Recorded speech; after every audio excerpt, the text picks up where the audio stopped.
चरण से प्रारंभ करेंगे।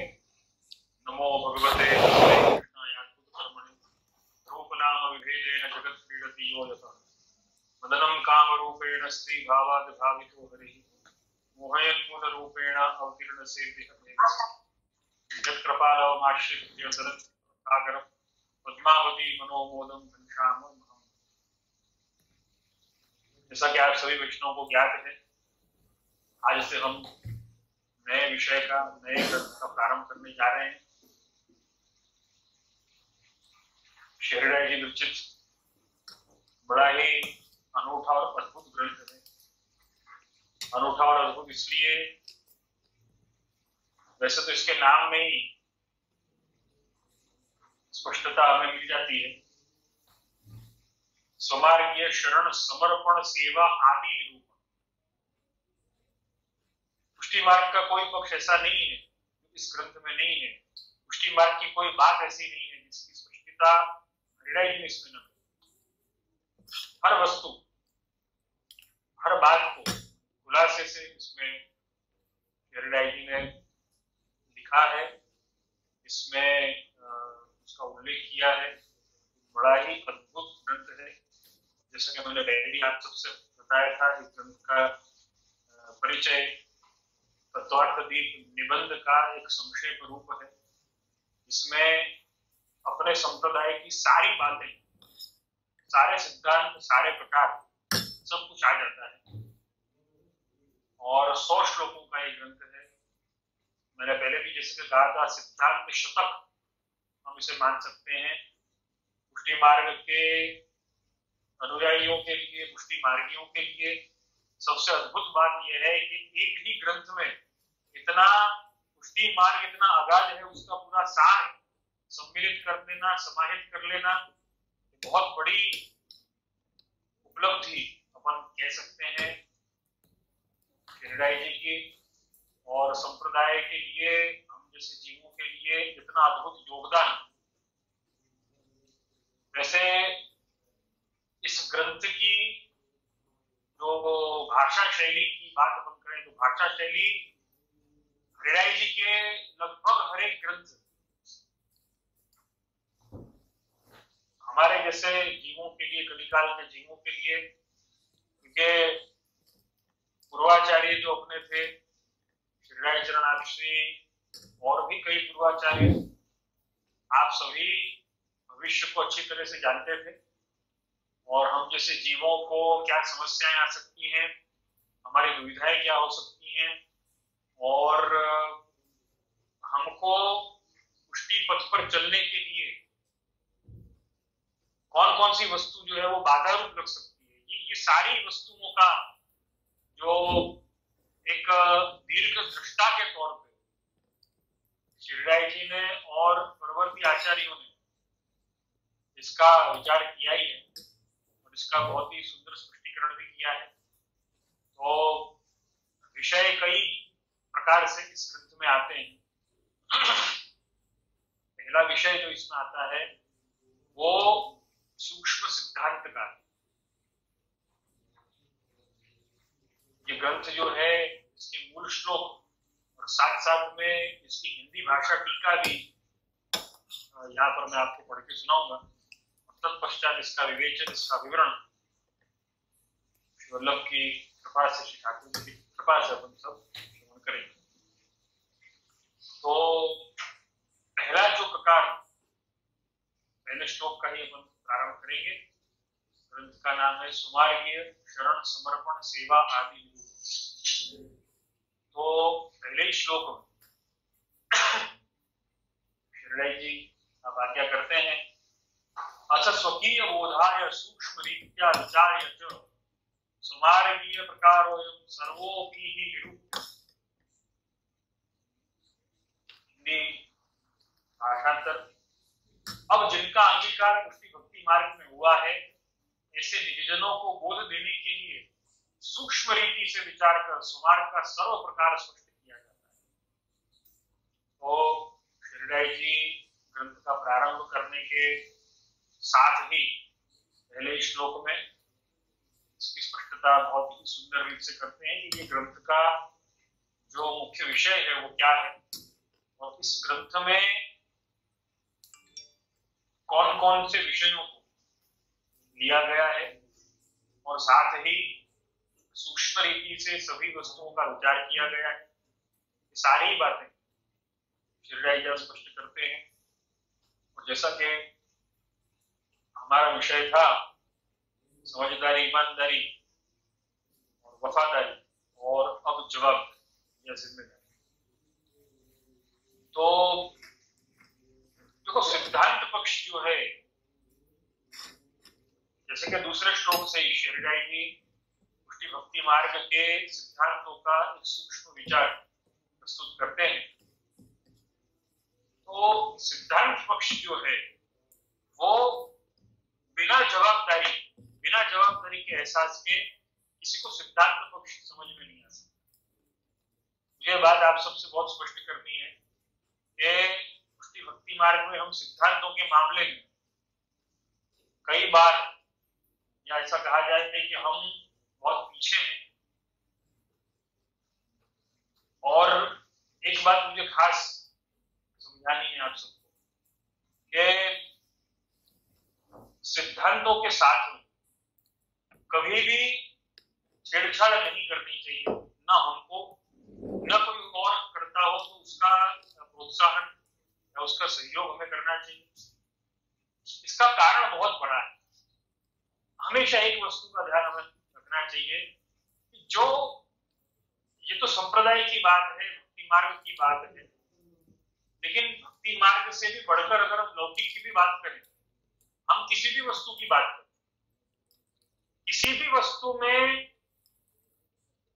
या किसी भी विषय में या किसी भी क्षेत्र में उसके मौलिक सिद्धांतों को समझ करके और चला जाता है, वहां पर वो व्यक्ति हमेशा सेफ और सिक्योर रहता है। तो जवाबदारी निभाने से क्या होगा? हम ऐसा अगर मानते हैं कि भाई वफादारी तक पहुंच गए तो बहुत हो गए, वफादारी तो है ना, वफादारी तो है, लेकिन जवाबदारी अगर नहीं है तो क्या होगा? जवाबदारी नहीं होने पर सबसे बड़ी हानि ये होगी कि वफादारी भी एक समय पर कहीं ना कहीं वो डावाडोल हो सकती है। हम जवाबदारी अपने सेवक धर्म की नहीं रखते हैं, चलो ठीक, लेकिन अन्य वस्तुओं की जवाबदारी तो इंसान को रखनी पड़ती है या नहीं रखती? उस सभी परिस्थिति में हम अगर जवाबदारी से भागेंगे और कहेंगे कि वफादारी है, ऐसी वफादारी किस काम की जो जवाबदारी निभाने में सहायक न हो। और आप इस बात का विचार करना, कोई भी क्षेत्र हो, भक्ति मार्ग हो या कोई भी अपना लौकिक कोई कार्य हो या क्षेत्र हो, वो क्षेत्र में भी अगर उसके मौलिक सिद्धांतों के साथ में अगर हमने छेड़छाड़ करी है तो सबसे पहली बात, बहुत बड़ा कंफ्यूजन हम हमारे लिए खुद के लिए खड़ा करते हैं।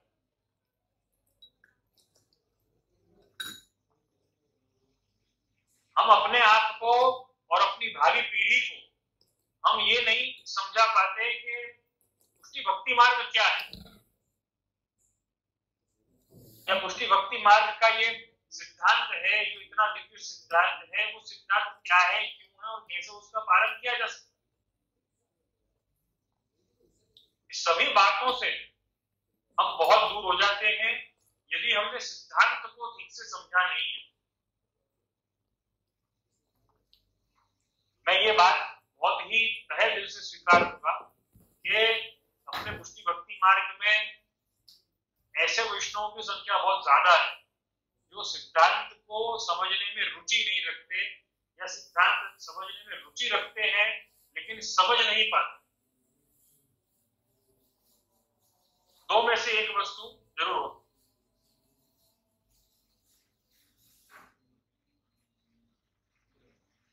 अगर हम ऐसा मानते हैं कि कई लोग सिद्धांत समझ नहीं पा रहे हैं या उन सिद्धांतों के पथ पर ठीक से चल नहीं पा रहे हैं, बहुत से वैष्णव ऐसा कहते हैं कि भाई इतने सब ग्रंथ हैं, इतना सब साहित्य है, ये सब अपने पूर्वाचार्यों की आज्ञा है। इतना भक्ति मार्ग का तो अपार साहित्य, अपार साहित्य विराजमान है। उन सबको पढ़ना हमारे बस की बात नहीं है, ठीक है, पढ़ना आपके बस की बात नहीं, सिद्धांत को जीना वो अपने बस की बात है। एक वस्तु हमेशा ध्यान में रखिए, देखो मैं उदाहरण के तौर पर बताता हूं, हम सिद्धांत को स्थापित करने वाले नहीं, ये माना जा सकता है, लेकिन हम एट द एंड, मैं बहुत ही लेमन लैंग्वेज में कहूंगा, बहुत ही सिंपल भाषा में कहूंगा, हम सिद्धांत को स्थापित करने वाले नहीं, लेकिन उस पथ पर चलने वाले तो नहीं। या ऐसा कहा जाए कि हम एटलीस्ट हम कंज्यूमर तो हैं, प्रोड्यूसर नहीं है, डिस्ट्रीब्यूटर नहीं है, लेकिन कंज्यूमर तो है कि नहीं है। देखो मैं बहुत सरल भाषा में समझाने का प्रयत्न कर रहा हूं आपसे। यद्यपि प्रोड्यूसर और डिस्ट्रीब्यूटर और कंज्यूमर का इससे कोई बिना देना नहीं है, लेकिन अपन को समझ में आए इसलिए मैं बोलूं। जब भी हम सिद्धांत से कन्नी काटने लगते हैं तो हम ये भूल जाते हैं कि एट द एंड कंज्यूमर तो हम। अगर सिद्धांत में कोई बाधा उत्पन्न हो रही है तो उसका इफेक्ट जो है, सबसे बुरा इफेक्ट किस पर पड़ेगा? वो कंज्यूमर पर। अगर कहीं पर प्रोडक्शन में, डिस्ट्रीब्यूशन में कहीं पर कुछ गड़बड़ हो रही है, कहीं पर कुछ प्रॉब्लम हो रही है, तो एंड यूजर पर, कंज्यूमर पर उसका बुरा प्रभाव पड़ता है या नहीं पड़ता है? अगर हम ये बात जानते हैं, अगर हम ये बात मानते हैं कि एंड यूजर पर या कंज्यूमर पर उसका असर पड़ने वाला है, तो हम पुष्टि भक्ति मार्ग के अनुयायी होने के नाते अगर सिद्धांत हानि कहीं पर हो रही है और वो हानि हमसे हो रही है, क्यों? क्योंकि हम सिद्धांतों की अनदेखी करते हैं। सिद्धांत की जब भी बात आती है तो हम अपनी कन्नी काटने लग जाते हैं कि नहीं भाई ये सब तो बहुत क्या क्या कहे उसको, बड़े ही दुर्गम विषय है, हमारे तो पल्ले नहीं पड़ने वाले, वगैरह वगैरह बात हम कह देते हैं। लेकिन एंड यूजर कौन है? हम अपनी भावी पीढ़ी को हम सिखाएंगे क्या?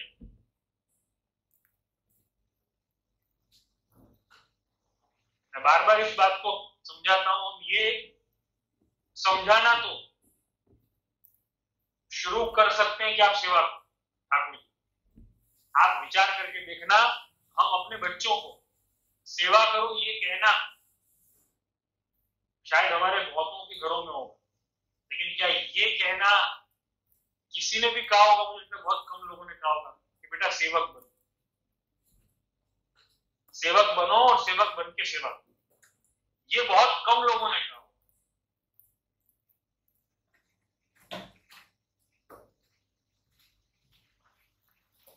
सिद्धांतों के पथ पर चलने में परेशानी शायद होगी, लेकिन आगे राह बहुत आसान हो जाएगी। पहले मैं यही बात समझाना चाहूंगा कि जवाबदारी जो है वो सिद्धांतों को समझने से आई, जिम्मेदारी जो है वो सिद्धांतों को समझने से आई। जहां पर जो कोई भी व्यक्ति सिद्धांत नहीं समझता उसको बहुत बड़ा झटका लगता है, उसको बहुत बड़ा प्रॉब्लम होता है। कोई सामान्य सी बात बताता हूँ, आज इलेक्ट्रिसिटी के यूजर्स जो है वो करोड़ों की संख्या में, अरबों की संख्या में पूरे विश्व में। इलेक्ट्रिसिटी के प्रोड्यूसर्स जो है वो कितने? गिने चुनिंदा, ज्यादातर तो सरकार के हाथ में होता है। प्रोड्यूसर कितने? डिस्ट्रीब्यूटर कितने? कंज्यूमर कितने? एंड यूजर कितने? एंड यूजर या कंज्यूमर ज्यादा ही। अब सिद्धांत ये है इलेक्ट्रिसिटी का कि उसको तुम यूज करो, अगर तुम उसे सेफली यूज करोगे तो सेफली यूज करने पर वो इलेक्ट्रिसिटी बहुत ही उपयोगी होगी। लेकिन तो उसका मौलिक सिद्धांत इलेक्ट्रिसिटी को यूज करना है लेकिन उससे दूर है, उसको हाथ नहीं लगा। ये मौलिक सिद्धांत को अगर मैन्युफैक्चरर या प्रोड्यूसर जो है वो समझ रहा है, डिस्ट्रीब्यूटर जो है वो समझ रहा है, लेकिन यूजर नहीं समझ रहा है, तो क्या होगा? विनाश होगा कि नहीं? अगर कंज्यूमर नहीं समझ रहा है इस बात,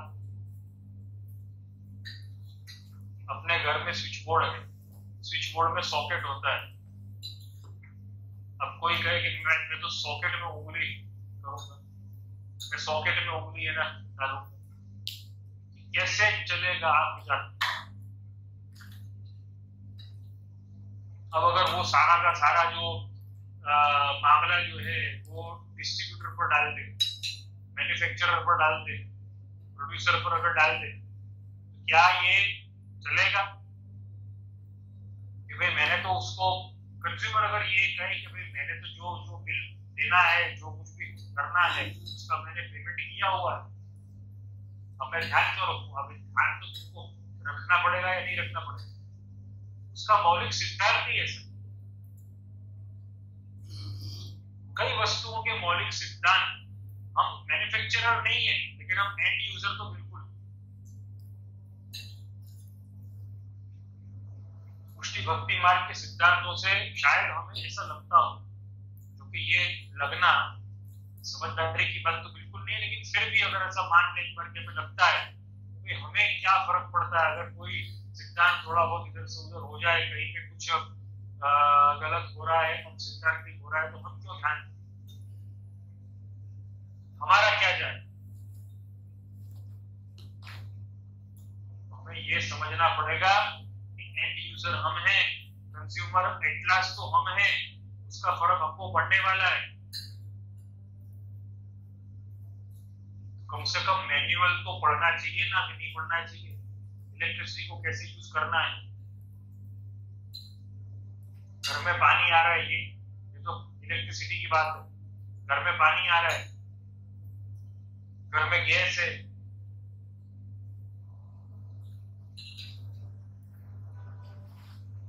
अब गैस स्टोव का जो नॉब जो है वो खुला छोड़ दिया और यूज कर नहीं रहे, फिर नाम हमने दे दिया कौन पर, गैस कंपनी पर नाम हमने दे दिया, डिस्ट्रीब्यूटर पर नाम हमने दे दिया, उससे क्या होने वाला? उससे कुछ नहीं होने वाला। मौलिक सिद्धांतों को समझना बहुत ही आवश्यक है।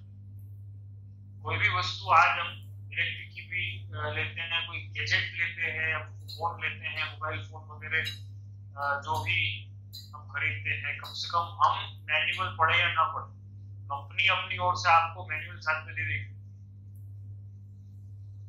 उसके जो जानकार होंगे वो उससे पूछ पाछ के भी हम थोड़ा बहुत उसका ज्ञान लेकर के भी उसको यूज करना शुरू कर देंगे। लेकिन इसका मतलब ऐसा नहीं है कि वो मैनुअल जो बेकार,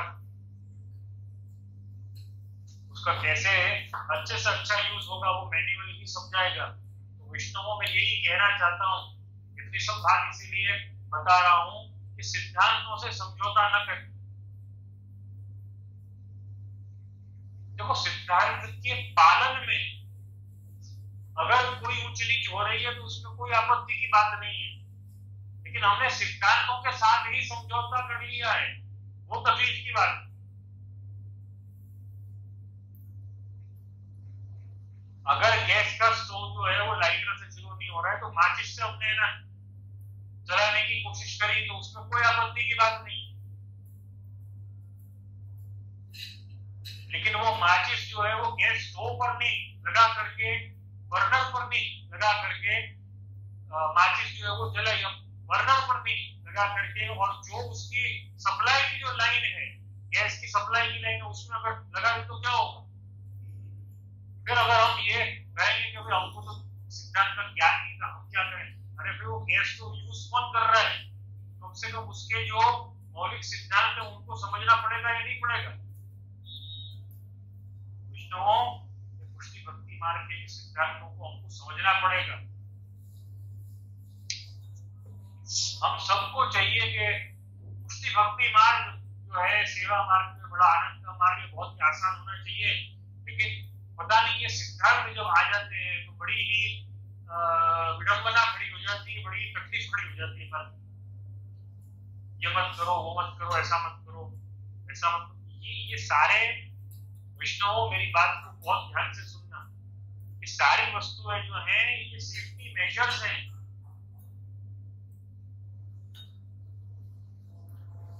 कार में जा रहे हैं तो सीट बेल्ट पहन के जा रहे हैं, बाइक पर जा रहे हैं तो हेलमेट पहनकर जा रहे हैं। कार में जाने पर सीट बेल्ट पहनना और बाइक में जाने पर हेलमेट पहनना जैसे सेफ्टी मेजर है। कहीं पर प्रभु न करे कोई अगर तकलीफ अगर आई तो हमारा बचाव निश्चित तौर पर हो सकता है। तो कहने का तात्पर्य यही है कि हम सिद्धांतों को सीरियसली लेना शुरू करें, हम खुद समझें, उस पथ पर चलने की कोशिश करें। मैं ऐसा नहीं कह रहा हूं कि आपको 100% सिद्धांत पर चलना ही चाहिए, चलना चाहिए, लेकिन नहीं चल पा रहे कोई बात नहीं, लेकिन सिद्धांतों को गलत बताना या सिद्धांतों से कन्नी काटना बंद करें। बस मेरे कहने का तात्पर्य ये स्वीकार करने में हमें कोई तकलीफ नहीं होनी चाहिए। ये सिद्धांत का पालन मैं नहीं कर पा रहा, कोई बात नहीं, लेकिन उससे सिद्धांत ही नहीं है ये कह देना ये गलत। मेरे कहने का तात्पर्य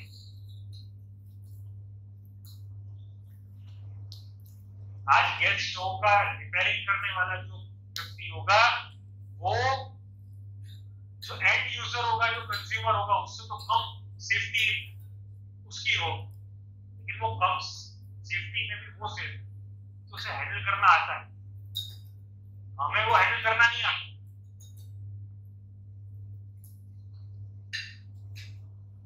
सबसे बड़ी तकलीफ किसको होने वाली? एंड यूजर को सबसे बड़ी तकलीफ होने वाली। तो हम मौलिक सिद्धांतों को समझें, भले हम पूरा मैनुअल पढ़ ना सकें, लेकिन कुछ एक सिद्धांतों को हमें ध्यान में रखकर ही और पुष्टि भक्ति मार्ग में आगे बढ़ना पड़ेगा। और हम सिद्धांतों को नहीं समझ रहे हैं, कोई बात नहीं, भगवत इच्छा, हमने कोशिश करी,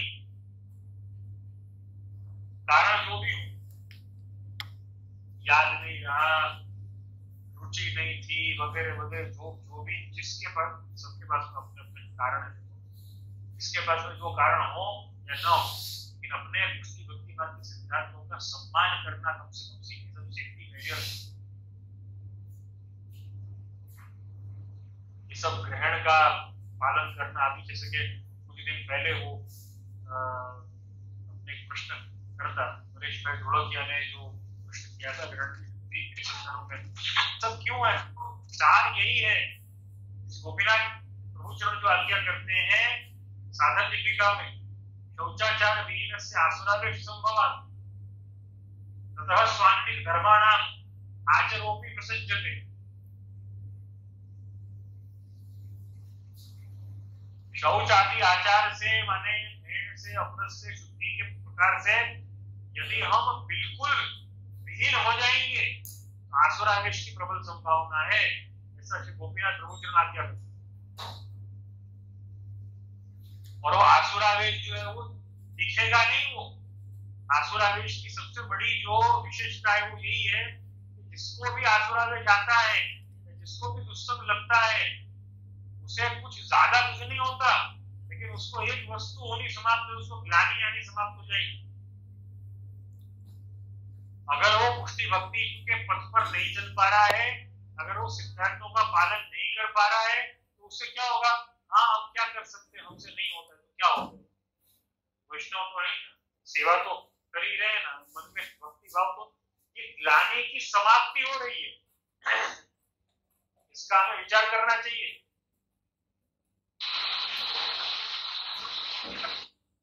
आपकी ग्लानि होना आपको समाप्त हो रहा है, आपको ग्लानि होनी बंद हो रही है, यह आसुरावेश की प्रबल संभावना है, या यूं कहिए आसुरावेश की शुरुआत है। दुस्संग से, आसुरावेश से सबसे पहली बात यही होती है, ग्लानि होना समाप्त हो जाता है। किसी चीज से कोई प्रॉब्लम नहीं होती, हाँ ये हो गया तो क्या हो गया, सेवा नहीं तो क्या, ग्लानि होना समाप्त हो जाता है। हमें कोई ताप नहीं होता है अंतर मन में कि देखो हमसे ये चीज नहीं हो रही है, हम गलत हैं, बल्कि हम सारा का सारा सिद्धांतों पे फोड़ते हैं। देखो सिद्धांत ही इतने कठिन है कि हम निभा नहीं पा रहे। हम तो बहुत सरल है लेकिन सिद्धांत बड़े कठिन है।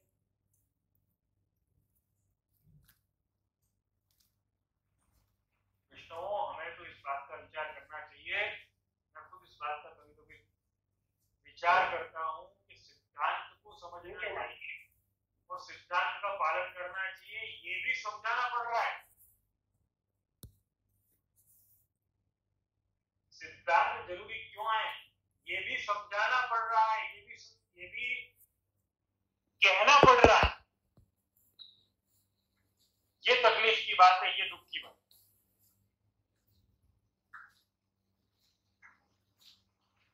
जब भी सिद्धांतों की बात आए, एक वस्तु ध्यान में रख लेना, ये सब सेफ्टी मेजर है।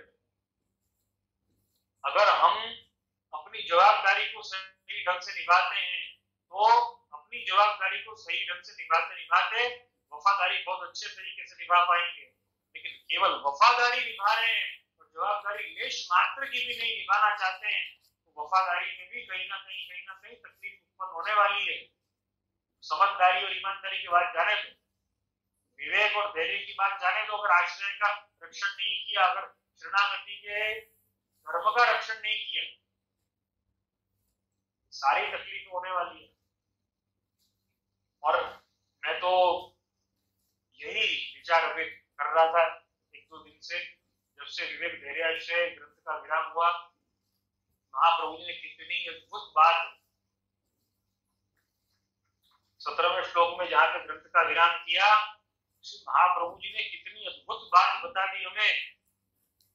कलौ भक्त्यादि मार्गा ही दुस्साध्यायी निमेमति।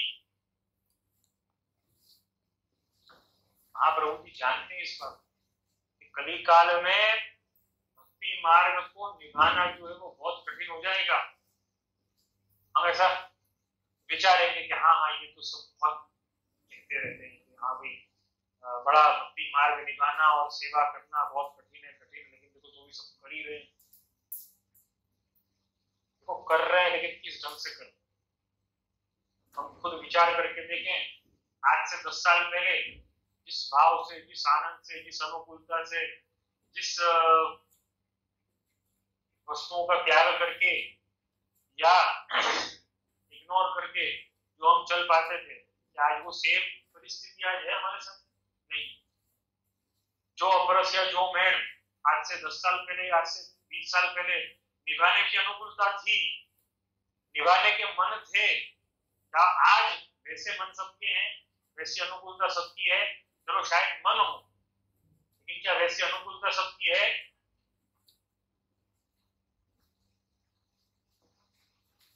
अपने घर की मैं बात करूं, सप्तम घर की बात करूं,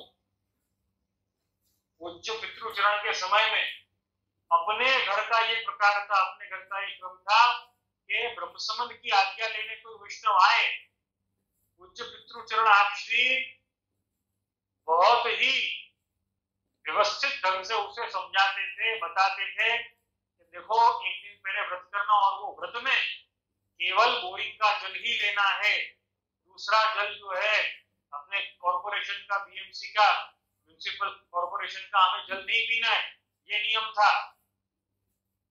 अब आप विचार करो कि आज अगर मेरे सामने कोई ब्रह्मसंबंध की आज्ञा लेने आए और मैं अगर उसे कहूं कि भाई बोरिंग का जल लेना है, केवल व्रत में केवल बोरिंग का जल तुमको लेना है, दूसरा जल नहीं लेना, वो वैष्णव क्या कहेगा? कृपानाथ आपका ब्रह्मसंबंध आप अपने पास में रखो, हमको नहीं चाहिए। ये परिस्थिति खड़ी हो गई है कि नहीं हो गई है, आप सोचना। किसी के लिए बोरिंग के जल की जो आज से 20 साल पहले नहीं थी, और दिन ब दिन वो सारी परिस्थितियां खड़ी होती जा रही।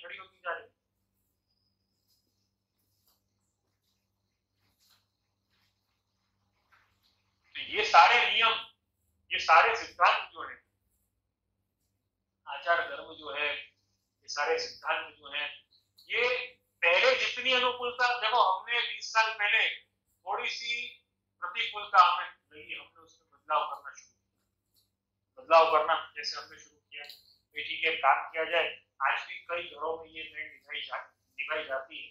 एक काम किया जाए, ठाकुर जी के झाड़ी जी के जल में बोरिंग का जल देंगे, बाकी का जल जो है वो दूसरा जो भी उपलब्ध है, सहजता से जो भी उपलब्ध हो वो यूज करेंगे।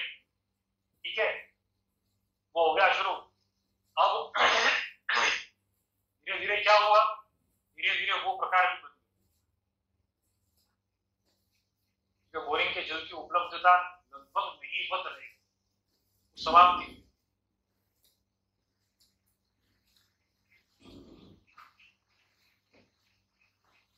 अब तो बोरिंग के जल को तो छोड़ो, कॉर्पोरेशन के जल को छोड़ो, बिस्लेरी का जल, पता नहीं क्या क्या आ गया है। देखो, जहां पर उपलब्धता नहीं है मैं उसकी बात नहीं कर रहा, जहां पर उपलब्धता है वहां भी हमने ये प्रकार शुरू कर दिया।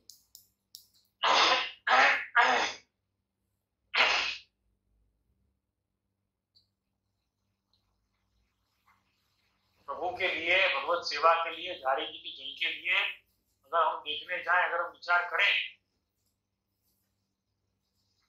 आज सबके यहाँ पर अगर हम देखें तो आरओ वाटर प्यूरिफायर नहीं आते सबके यहाँ पर।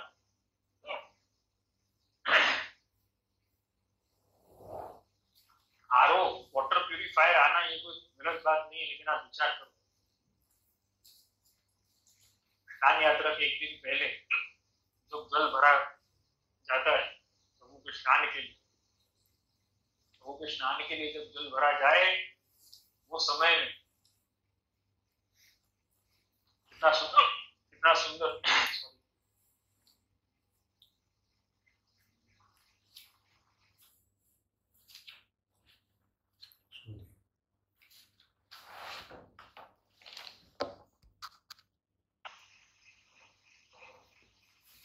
स्नान यात्रा के दिन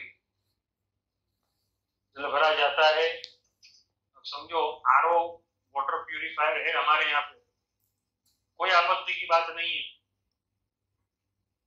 जरूर होना चाहिए। जिन लोगों के यहाँ पर, जिन वैष्णवों के यहाँ पर शुद्ध जल की उपलब्धता का दूसरा कोई साधन नहीं है, वहां पर चाहिए, वहां पर होना चाहिए।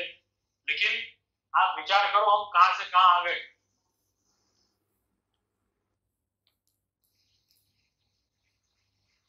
स्नान यात्रा के लिए जल भरने के कीर्तन अपने यहाँ पर है, कैसे सुंदर भाव के कीर्तन है। जल को गई सुघट नेह भर लाई,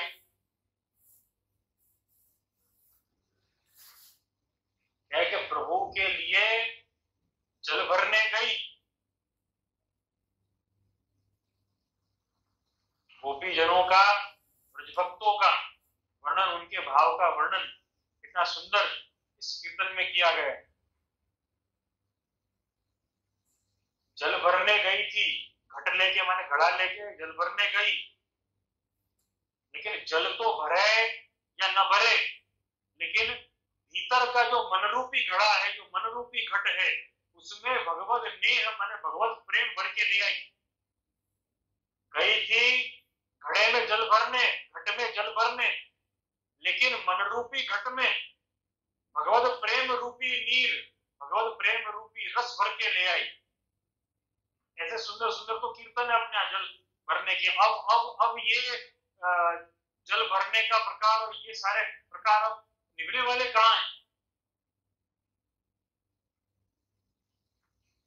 देखो, परिस्थिति जो भी कोई हो, हमें तो यही भाव करना है। हम आरओ वाटर प्यूरिफायर से भी अगर जल भर रहे हैं प्रभु के स्नान यात्रा का, प्रभु के झाड़ी जी का, तो भी भाव तो यही करना है कि जल को गई सुघट नेह भर लाई, भाव तो यही करना है।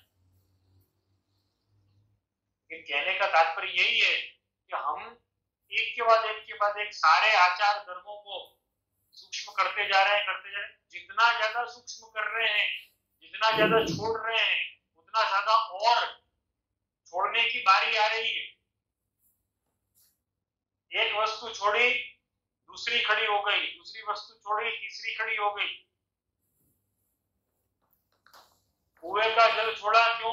बोरिंग का जल आ रहा है ना, बोरिंग का जल शुरू किया, अब बोरिंग का जल भी बंद हो गया। अब बोरिंग का जल है ना छोड़ा, कॉर्पोरेशन का जल, अब धीरे धीरे कॉर्पोरेशन का जल भी बंद होके होके और मिनरल वाटर की बोतल ही आनी शुरू हो गई।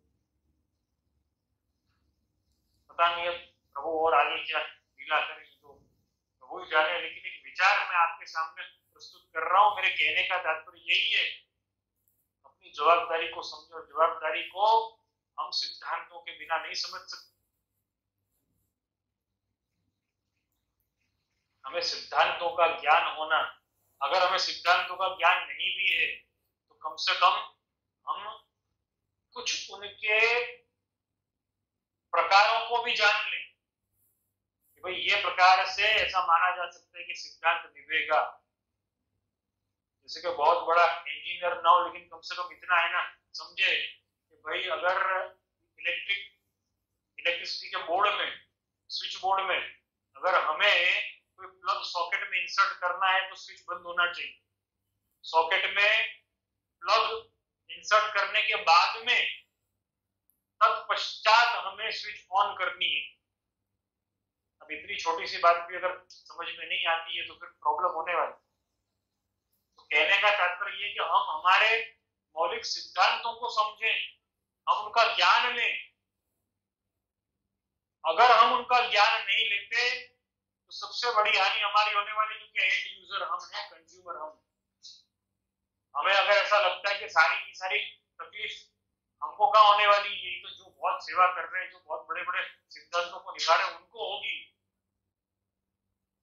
अगर हमें ये लगता है तो हम सबसे बड़ी गफलत में हैं, हम सबसे बड़ी गलतफहमी पाल करते हैं।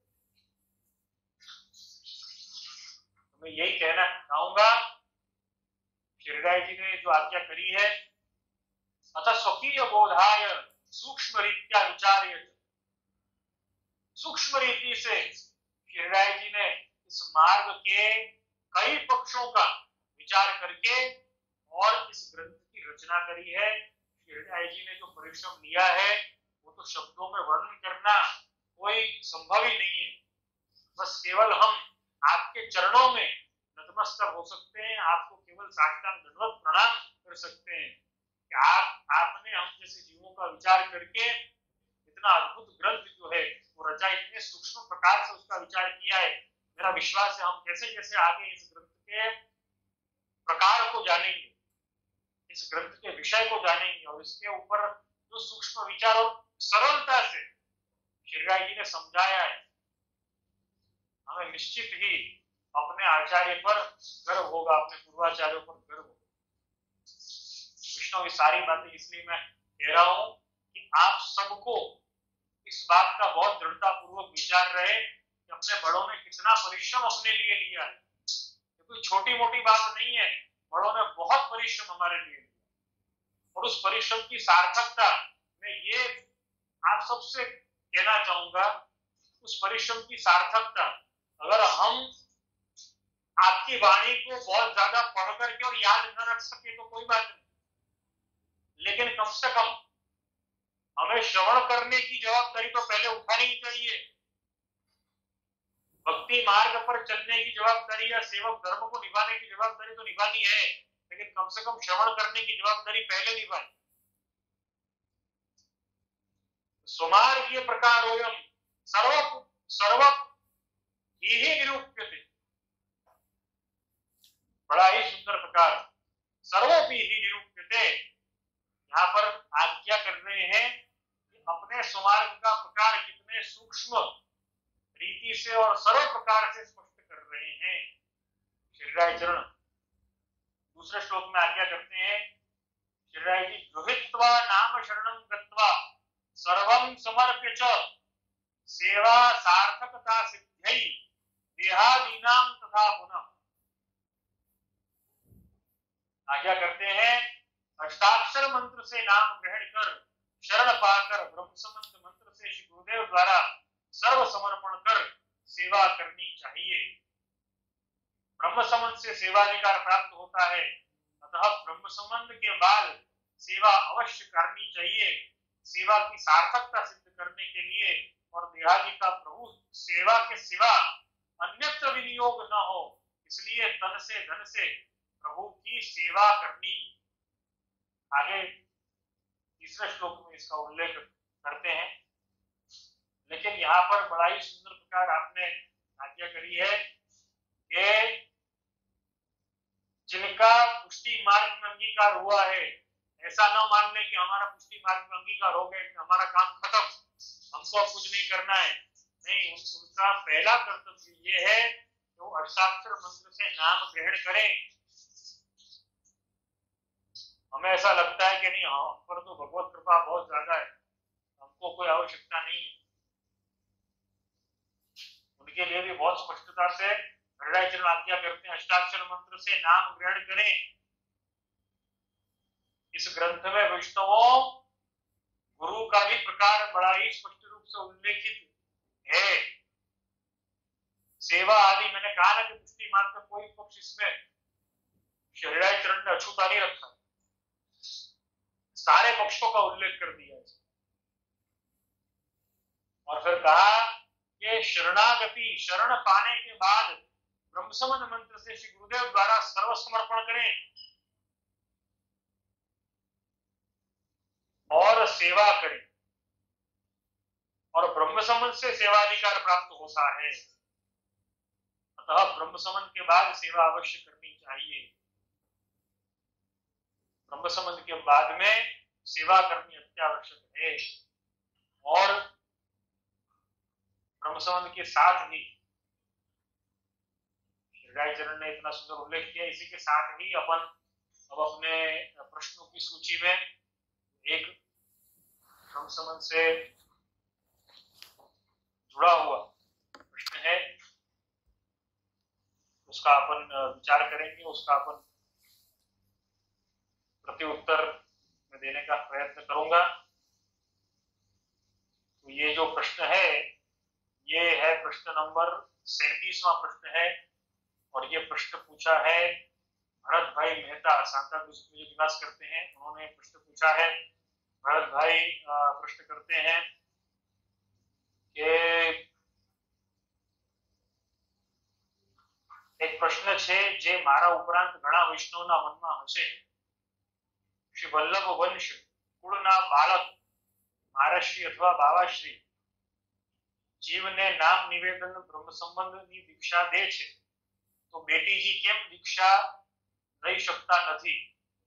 બેટીજી પણ શ્રી વલ્લભ કુળ ન ગણાય, તો આ અધિકાર બેટીજીને કેમ નથી? आप कृपा करी मारा मनનું समाधान करजो। ये उनका प्रश्न है। यद्यपि पहले कई मतलब मुझे लगता है कि इसी के आसपास का ही प्रश्न था, या शायद ऐसा ही प्रश्न था बहुत समय पहले, मतलब ये अपना सत्संग शुरू हुआ उसके बाद में, जब मुझे लगता है मदत्याग हेतु ग्रंथ चल रहा था, तभी मैंने इसका प्रति उत्तर दिया था। वापस में इसका प्रति उत्तर दूंगा। भरत भाई मेहता ने जो प्रश्न किया है उसके अनुसार हृदयाचरण जो है वो स्वमार्गीय शरण समर्पण सेवादि निरूपण ग्रंथ में भी आज्ञा करते हैं। श्री महाप्रभु जी ने भी आज्ञा करी है निबंध के अंतर्गत। उसी श्लोक को as it is Shri Gopinath ji ने भी कोट किया है साधन दीपिका में। तो बहुत ही विपुल प्रमाण में हमें आज्ञाएं प्राप्त होती हैं इस संदर्भ में। ये ब्रह्म संबंध किससे लेना, कैसे लेना, ये सारा प्रकार जो है वो वर्णित है अपने यहाँ पर। कई पूर्वाचार्यों ने इसके ऊपर स्पष्टीकरण दिया है। तो अभी जो ग्रंथ है उसी के संदर्भ में अगर विचार किया जाए तो हृदयाचरण के द्वारा सुमार्गीय शरण समर्पण सेवा निरूपण ग्रंथ के 49वें श्लोक में 49वें श्लोक में हृदयाचरण भी इसका उल्लेख करते हैं। यद्यपि ये उल्लेख जो आपने किया, ये जो श्लोक आपने लिखा है उसी महाप्रभु जी के निबंध की आज्ञा का ही अनुसरण है।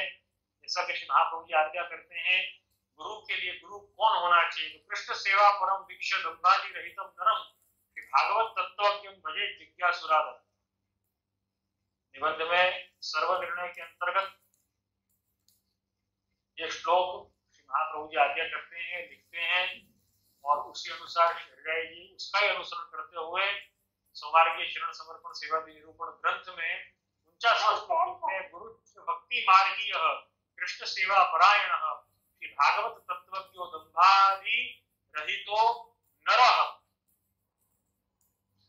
गुरु भक्ति मार्ग का अनुसरण करने वाला होना चाहिए। हिंदी भाषांतर में सुना रहा हूं, श्री कृष्ण सेवा परायण होना चाहिए, श्री भागवत के तत्व को जानने वाला और दंभ या दिखावा आदि से रहित पुरुष नर होना चाहिए, स्त्री नहीं, नर होना चाहिए। ऐसा उल्लेख यहाँ पे जी ने किया है।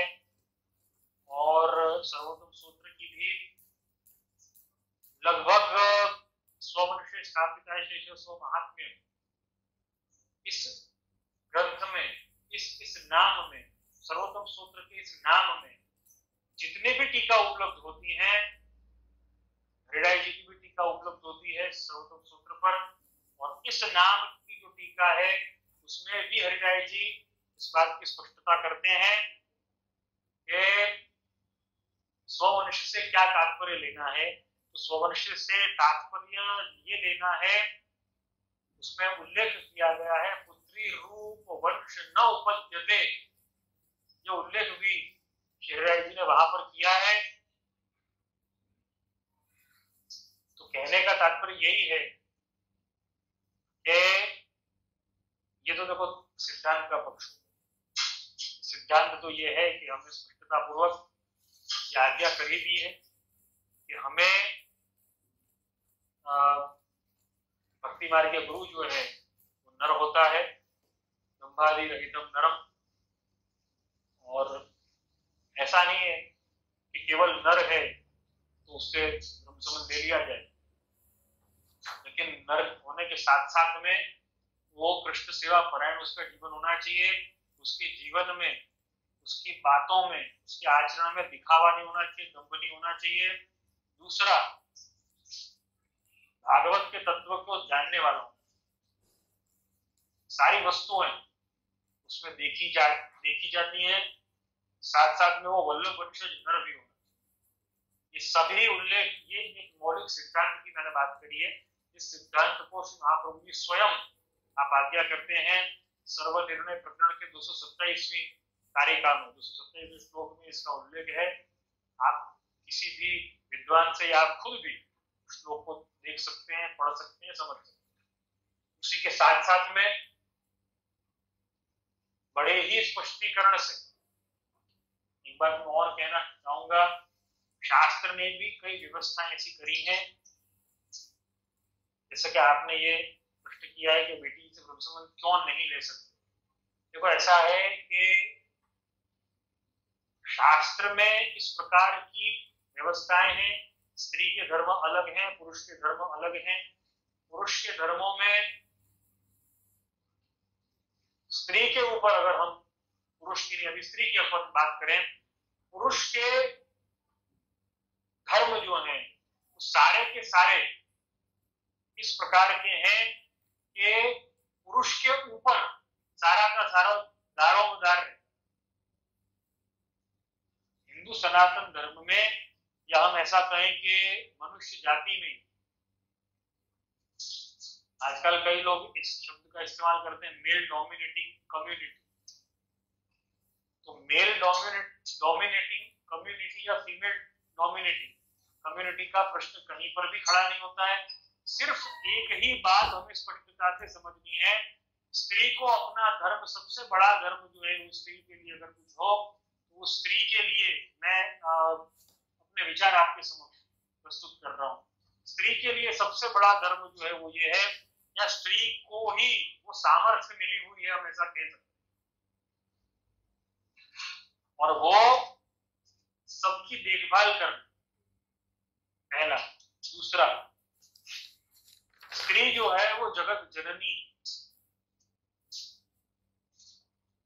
जगत जननी होने के नाते उसकी जिम्मेदारी है, वो जिम्मेदारी दूसरा कोई नहीं निभा सकता। ये बात स्पष्ट है। अगर संतान होती है, अगर बच्चा होता है, तो वो परिस्थिति में पिता एक घड़ी कहीं बाहर हो, वो नहीं आ सके तो चल सकता है। दूसरा कोई बच्चे की और माँ की देखभाल कुछ दिनों के लिए, कुछ समय के लिए कर सकता है। लेकिन अगर बच्चे के पास में माँ नहीं हो, अगर स्त्री नहीं हो, अगर उसकी माँ नहीं हो, तो चल सकता है या नहीं चल सकता है, स्वयं विचार। जो स्त्री में जो सामर्थ्य है, वो सामर्थ्य किसी में भी नहीं।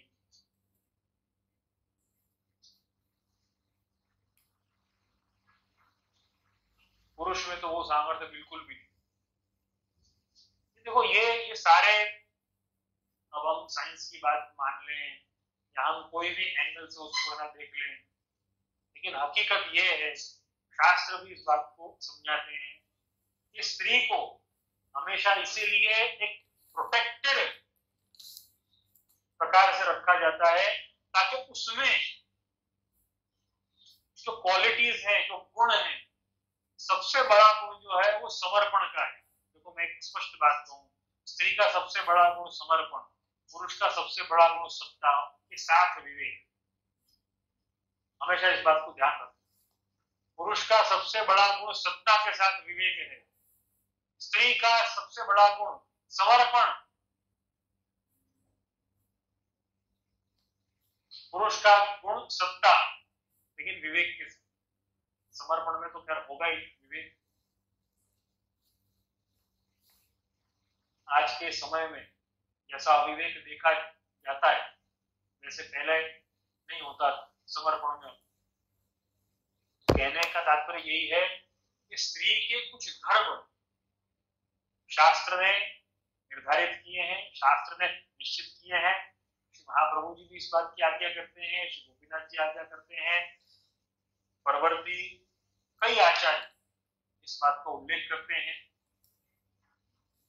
और देखो अपने हिंदू सनातन धर्म की व्यवस्था है, हमें ऐसा नहीं मानना है कि भेद है, लेकिन ये व्यवस्थाएं, उन व्यवस्थाओं के साथ हम चलेंगे तो हमारी राह जो है वो काफी सुगम होगी। देखो दूसरे जो टेक्निकल एस्पेक्ट्स हैं वो तो एक अलग है। टेक्निकल एस्पेक्ट अगर आप मेरा मानो तो जैसे कि स्त्रियों के धर्म है, तो स्त्री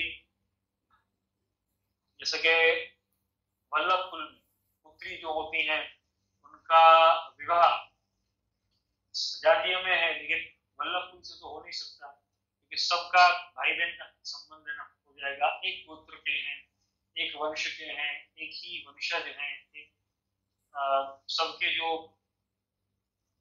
वल्लभ कुल में मूल पुरुष जो है श्री महाप्रभु जी हैं, श्री गोसाई जी हैं, तो उस एंगल से अगर विचार किया जाए तो सब रक्त का संबंध हो जाएगा, गोत्र एक हो जाएगा। वल्लभ कुल में तो विवाह हो नहीं सकता है। सजातीय वर्ग में विवाह होता है, वो वल्लभ कुल है नहीं। तब फिर सजातीय विवाह यहाँ पर हुआ है तो गोत्र जो है वो बदल जाता है, गोत्र बदल गया, कुल बदल गया। वो भी एक लॉजिक है, वो भी एक लॉजिक हो सकता है। और स्त्रियों के धर्म जो है वो मुख्य लॉजिक, स्त्रियों के अपने धर्म हैं, पुरुष के अपने धर्म। हम सभी को अपने अपने धर्म के पथ पर चलना है। स्वधर्मे निधनम श्रेय पर धर्मो भयाव, बात बहुत स्पष्ट है। तो हमें इस पथ पर चलना है। और महाप्रभु ने तो स्पष्टता इसकी करी, लेकिन साथ साथ में इसकी स्पष्टता कई आचार्यों ने करी है, जैसा कि मैंने आप सबको कहा। तो ये सिद्धांत का अनुकरण करते हुए देखो मुझे एक और भी बात स्पष्टता से कहनी है सभी को। अपने पुष्टि मार्ग में ज्यादातर यही होता है, एक्सट्रीम पक्ष होते हैं, या तो एक्सट्रीम समर्थन होता है, एक्सट्रीम विरोध होता है, मध्य का मार्ग नहीं है तो सही, लेकिन कोई मानता नहीं। तो या तो क्या होगा कि कई वैष्णव बिल्कुल सिद्धांतों को ताक पे रख करके और ब्रह्म संबंध लेना है किसी से भी, ये पथ पर चले जाएंगे। या तो ये पथ पर नहीं जाएंगे तो वो इतने स्ट्रॉन्ग हो जाएंगे, इतने जड़ हो जाएंगे ना, जड़ अगर हो तो बहुत अच्छी बात है, जड़ नहीं होंगे, जड़ हो जाएंगे, इतने जड़ हो जाएंगे कि वल्लभ कुल परिवार का ही अपमान करने लगेंगे।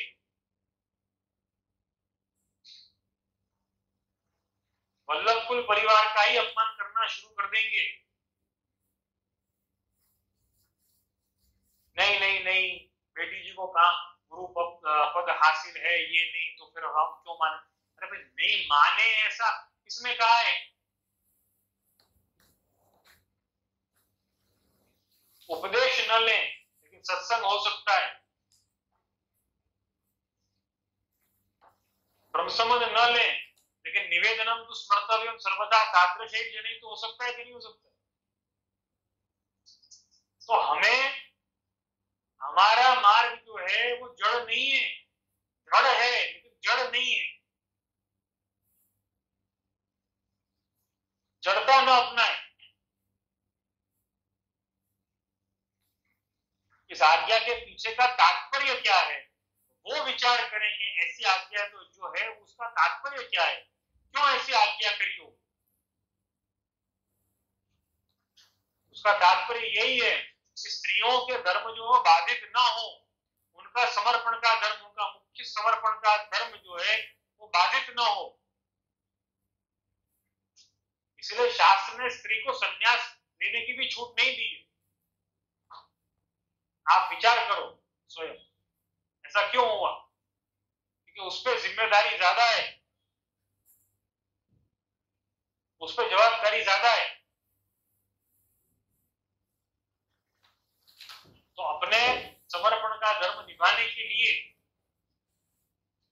शास्त्र ने जो व्यवस्था करी है उसका हम सब सम्मान करें, और उसके साथ में बहुत बड़ा कारण जो ये है, अव्यवस्था खड़ी कभी न करें। इस बात का विचार हमें दृढ़तापूर्वक रखना चाहिए, और मैं ऐसा समझता हूं कि हम निश्चित तौर पर रखेंगे। आगे का जो श्लोक है, तीसरा श्लोक, उसका विचार हम अगले सत्संग सत्र में अवश्य से करेंगे। दूसरा श्लोक जो है सुमार्ग शरण समर्पण सेवा निरूपण ग्रंथ का, उसका हिंदी अनुवाद में पुनः एक बार आप सबके सामने पढ़कर सुनाऊंगा। अष्टाक्षर मंत्र से नाम ग्रहण करें, शरण प्राप्त करने के बाद में ब्रह्मसमन मंत्र से श्री गुरुदेव द्वारा सर्व समर्पण करें और सेवा करें। ब्रह्मसमन से सेवाधिकार प्राप्त होता है, अतः ब्रह्मसमन के बाद सेवा अवश्य करनी चाहिए। क्या क्या हो सकते हैं इसके ऊपर हम जरूर विचार करेंगे। रहस्यत्व स्वधर्मतः जो मुख्य सिद्धांत है अपने भक्ति मार्ग का, लेकिन स्वग्रह सेवा की अनुकूलता नहीं होने पर भी तीर्थाटन वगैरह की आज्ञा श्री महाप्रभु जी की है।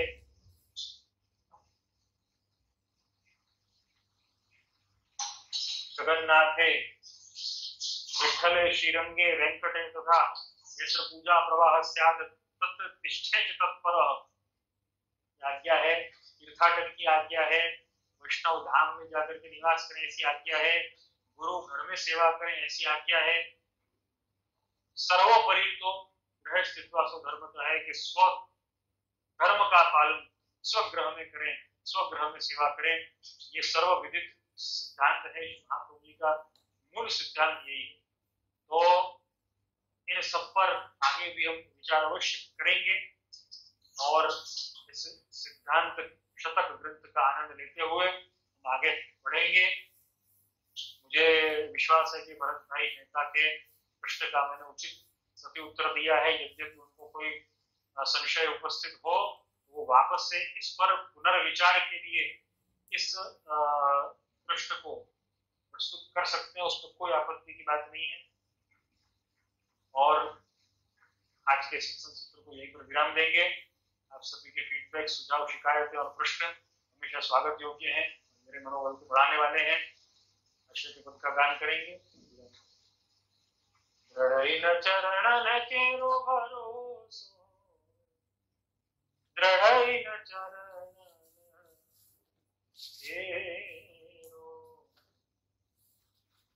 श्री वल्लभ नख चंद्र छटावी, सब जग माझ अंधेरो भरोसो,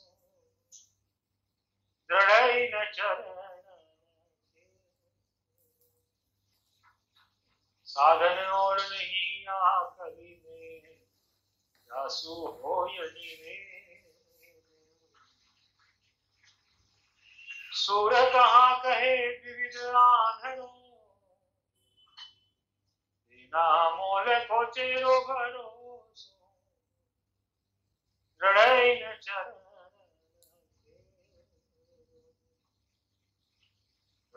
चरण केरो भरोसो, दृढ़ चरण।